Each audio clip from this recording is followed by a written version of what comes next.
భీమవరం మాజీ ఎమ్మెల్యే వైఎస్ఆర్ కాంగ్రెస్ పార్టీకి good bye చెప్పబోతున్నారా? వైసీపీపై అలకబోయిన గ్రంథి అడుగులు ఎటువైపు? అభిమానులు అనుచరుల ఒత్తిడితో అధికార పార్టీలో చేరేందుకు సిద్ధమవుతున్నారా? చంద్రబాబుని గ్రంథి శ్రీనివాస్ ఫ్యామిలీ కలవడం వెనుక ఆంతర్యం ఏంటి?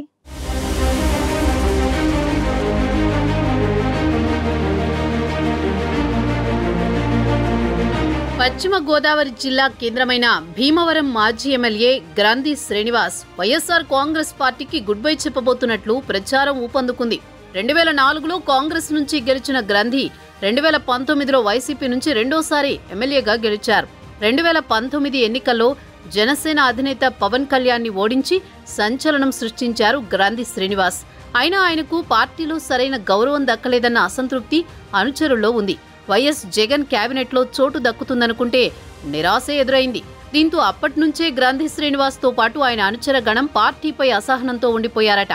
అయితే అధికారంలో ఉన్న 5 ఏళ్ల పాటు పార్టీపై బాహాటంగా ఎక్కడా వ్యతిరేకత వ్యక్తం చేయని గ్రంథి శ్రీనివాస్ 2024 ఎన్నికల్లో ఓటమితో రగిలిపోతున్నారు.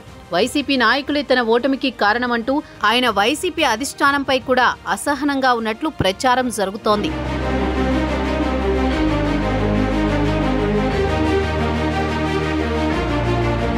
ఎన్నికల్లో ఓటమి తర్వాత రాష్ట్ర వ్యాప్తంగా నేతలు వైసీపీ అధినేతను కలుస్తున్నారు. వైఎస్ జగన్ కూడా నియోజకవర్గాల నేతలతో మాట్లాడుతున్నారు. కానీ గ్రంథి శ్రీనివాస్ మాత్రం ఓటమి తర్వాత ఇంతవరకు వైఎస్ జగన్మోహన్ రెడ్డిని కలిసే ప్రయత్నం చేయలేదు. అంతేకాదు పార్టీ పిలుపునిచ్చిన ఏ కార్యక్రమంలో కూడా గ్రంథి శ్రీనివాస్ పాల్గొనకపోవడం, పార్టీ అధినేత సమావేశాలకు కూడా దూరంగా ఉండడం ఆయన పార్టీని విడుతారనే అనుమానాలకు బలం చేకూరుస్తున్నాయట. ఇటీవల కాలంలో తాడేపల్లి వైసీపీ అధినేత జగన్తో పశ్చిమ గోదావరి జిల్లాలోని కీలక నేతల సమావేశం జరిగినా భీమవరం నియోజకవర్గ ఇన్ఛార్జిగా ఉన్న గ్రంథి శ్రీనివాస్ గైర్హాజరు కావడంతో ఇక ఆయన పార్టీ వీడడమే ఆలస్యమన్న చర్చ జరుగుతోంది.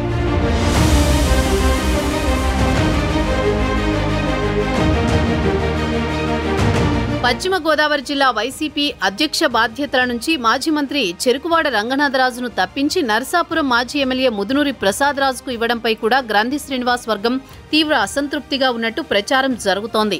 దీనికి కారణం మొన్నటి ఎన్నికల్లో గ్రంథి ఓటమికి సొంత పార్టీలోని కొందరు ప్రముఖ నేతలు కారణమైతే వారి వెనుక ఉన్న 2 నేతల్లో ఒకరు భీమవరం నుంచి మరొకరు నరసాపురం నుంచి ఉన్నారంటూ పరోక్షంగా విమర్శలు చేయడంతో అది ముదునూరి ప్రసాదరాజు గురించేనని అంతా గుసగుసలాడుకున్నారట.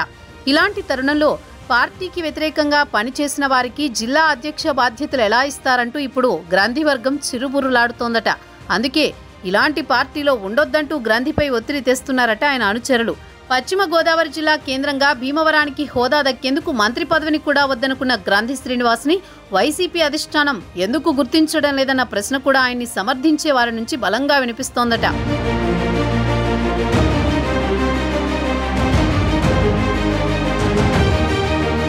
ఓటమి తర్వాత గ్రంథి శ్రీనివాస్ సైలెంట్గా ఉండిపోవడం, పార్టీ కార్యక్రమాలకు దూరంగా ఉండడంతో ఆయన పార్టీకి దూరమైనట్లే భావిస్తున్నారు అంతా.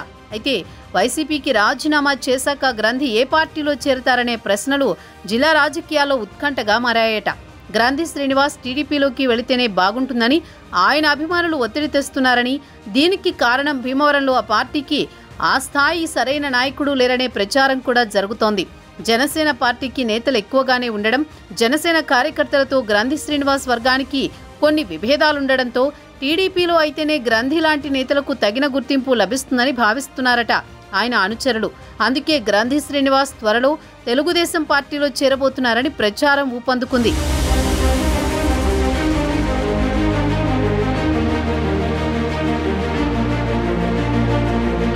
గ్రంథి వైసీపీకి దూరమవుతారనే ప్రచారానికి బలం చేకూర్చేలా ఆయన కుటుంబం ఏపీ సీఎం చంద్రబాబుని కలుసుకుంది. భీమవరంలో గ్రంథి కుటుంబానికి ఉన్న ఆక్వా కంపెనీ తరపున శ్రీనివాస్ సోదరులు చంద్రబాబుని కలవడం, వరద బాధితుల సహాయం కోసం ₹1 కోటి విరాళాన్ని స్వయంగా అందజేయడంతో గ్రంథి కుటుంబం టీడీపీకి దగ్గరైందనే ప్రచారం ఊపందుకుంది.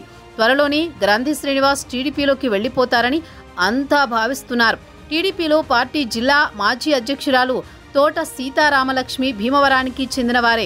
మొన్నటి ఎన్నికల్లో ఆమె కానీ ఆమె తనయుడు కానీ భీమవరంలో టీడీపీ నుంచి పోటీ చేస్తారని అంతా భావించారు. కానీ జనసేనకు భీమవరం టికెట్ కేటాయించడం, టీడీపీ మాజీ ఎమ్మెల్యే అంజిబాబు జనసేనలో చేరి ఆ పార్టీ నుంచి పోటీ చేయడంతో భవిష్యత్తులో ఈ సీటు టీడీపీకి దక్కుతుందా అన్న ప్రశ్నలు అప్పుడే మొదలయ్యాయట.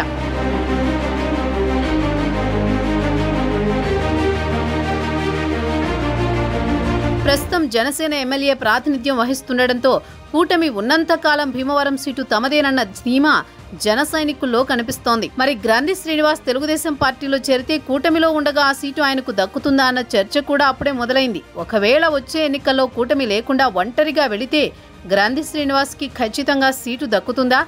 ఇన్ని అనుమానాల మధ్య ఆయన అసలు టీడీపీలోకి వెళతారా లేదా అనే అంశాలు ఇప్పుడు చర్చనీయాంశంగా మారాయట. మరి ఈ పరిస్థితుల్లో అధిష్టానంపై అలక మీదున్న గ్రంథి శ్రీనివాస్ అసలు వైసీపీని వీడతారా లేదా అన్నది పెరుమాళ్లకే ఎరుక.